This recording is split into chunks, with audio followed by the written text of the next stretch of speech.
Hi, എൻ്റെ കഥ ഒരു നുണക്കഥ നെക്സ്റ്റ് എപ്പിസോഡിലേക്ക് സ്വാഗതം. ഞാൻ താമസിക്കുന്ന ഈ വാടക വീടിൻ്റെ മുറ്റത്ത് നിറയെ കിളികൾ വരും കേട്ടോ. രാവിലെ തന്നെ ഇവരുടെ കളികൾ നോക്കിയിരിക്കാൻ കുറച്ച് രസമാണ്.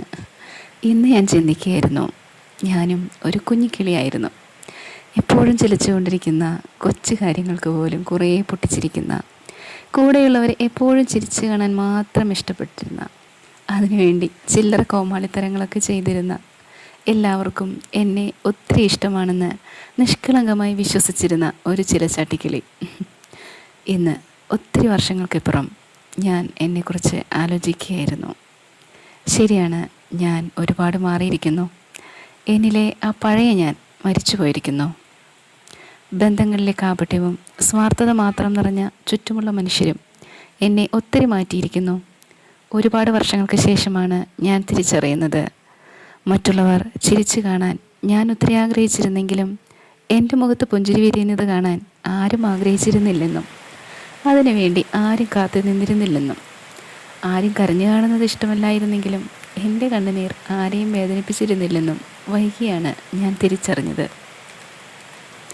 Still it's okay.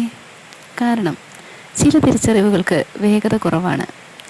ഒരു സന്തോഷം ജീവിതത്തിലുണ്ടാകുമ്പോൾ അത് ഷെയർ ചെയ്യാൻ ഒരാളുണ്ടാകുന്നത് നല്ലതാണ്, കേൾക്കുന്നയാളും ഒപ്പം സന്തോഷിക്കുന്നുണ്ടെങ്കിൽ മാത്രം.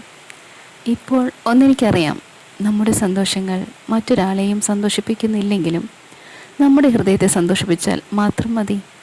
അതായത് നമുക്ക് നമ്മളെ തന്നെ ബോധ്യപ്പെടുത്തി ജീവിക്കേണ്ട ആവശ്യമേ ഉള്ളൂ എന്ന്. അതുകൊണ്ട് തന്നെ ഞാനിന്ന് ഒത്തിരി ഫ്രീ ആണ് കേട്ടോ, ഹാപ്പിയാണ്. എൻ്റെ സന്തോഷങ്ങൾ അത് എൻ്റേത് മാത്രമാണ്. എൻ്റെ ദുഃഖങ്ങൾ അത് പണ്ടേ എൻ്റേത് മാത്രമായിരുന്നല്ലോ. ജീവിതം അതിൻ്റെ ആകത്തുക ഇത്രയേ ഉള്ളൂ കേട്ടോ.